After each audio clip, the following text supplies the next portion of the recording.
All right, so for you guys to get pushed the way you got pushed after up 14 in the second half and to come out on the right side of it, just how much can that mean to this team sort of moving forward here? Yeah, I think it means a lot, obviously. Right? Was saying, like, when you can win, when you can learn through wins, and you don't have to take that loss, it's a big thing for a team. Road wins are obviously never easy in the Big Ten. Doesn't matter what a team's record is, what you might think of a team. I think Nebraska has really great fans. They kind of came out and they were really loud. They really helped their team. But just kind of we played through that. A lot of, Braden at the end hit those 4 free throws in a row. It's huge. As a freshman, not really being in a Big Ten environment before, making 4 in overtime is huge. Brandon made 2 for 2 in his free throws. That was great.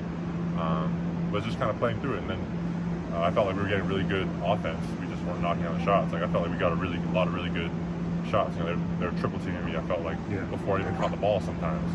It was kind of ridiculous. And we got a lot of open shots off of that. We got a lot of people who can knock down shots, and they just didn't today. So kind of just being able to still win games on the road when your shooters aren't maybe making the shots that they usually make. It's a big thing. I'm sorry. Them kind of taking the ball out of your hands a little bit, did that force you guys to kind of find some different things to, I guess, do down in crunch time? Yeah. I think power other people? Yeah, we went to a lot of kind of ball screen with Pete. We went ball screens with Fletch, kind of getting them downhill, getting them driving. But also a lot of offense was kind of just I would get the ball, skip pass. Like I didn't get assists today, but I feel like I was hitting the right man a lot. I had too many turnovers, but I felt like I was kind of making the right reads out of the double team, and we just kind of sometimes weren't making the shots. You're obviously used to a lot of attention, but was that even more exaggerated and consistent from start to finish than what you're used to? Yeah, I've never played against that type of defense. Usually I'm expecting kind of double teams and triple teams off when I get a catch, but I feel like a lot of times before I even got the catch, I had 2 people on me. But it really helped open up the floor for other people. Like we found a lot of some skip passes. They would just look down, and just by even looking down to be in the post, it would force them on a rotation because we would look down and skip the ball, and they'd be in rotations from that. So just obviously they're very good at it. I think they're very unique in the way they kind of do that. They obviously practice that. I'm not sure how much I'll see that the rest of the season, but I'll be ready for it if I do. How do you keep your rhythm knowing that, I mean, at some point you have to just expect a triple team? Is it more difficult to keep your offensive rhythm the few chances you do get? Yeah, it's definitely tough. I think kind of, me personally, I believe that rhythm is a little overrated offensively.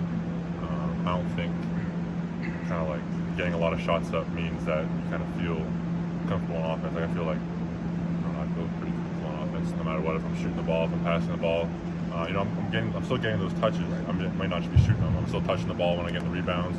Still touching the ball when I get the post feeds. So I feel like as long as you're touching the ball, you don't really have to be shooting it to get that rhythm.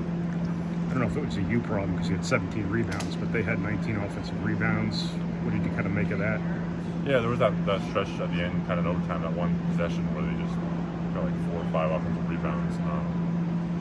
I feel like I could have really done a better job rebounding. I think my man got a few. Derek Walker got a few. But it's just kind of like a team thing. We got to focus on really boxing out. They crashed a lot of dudes. They had a lot of size. Greasel, Juwan Gary, that one. I forget his name. The point guard 45. You got a lot of dudes that have a lot of size. And it's just kind of keeping them off the glass and maybe focusing on boxing them out instead of going for the rebound and making sure your man doesn't get it. 43 minutes. How do you, physically, mentally, how do you stay in it for that long? Yeah, I've always told Coach, seriously, I don't feel like I ever get tired.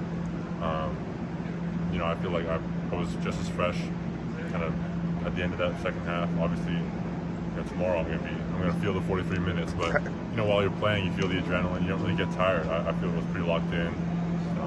Coach Payne kept leading me, and I'm never gonna tell Coach Payne to sub me out. For as long as he thinks I'm being effective, I'll stay in the game. I was kind of focusing on really. I felt like I can get these offensive shots up, so I focused on other things like rebounding, blocking shots, protecting the rim, kind of taking away their pick and roll coverage, stuff like that. Getting other guys open, getting other guys looks, but just kind of taking it one minute at a time. It's just not. It's definitely something that wears on your body, but I feel like I can handle it. Thank you, Zach.